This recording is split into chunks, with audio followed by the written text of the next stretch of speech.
You ask Tiger to solve. This deals with linear equations with one unknown. The final result is x equals -33/7. Let's solve it step by step. Group all constants on the right side of the equation. Add 13 to both sides. Simplify the arithmetic.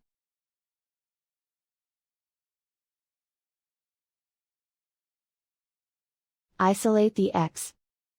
Divide both sides by -7.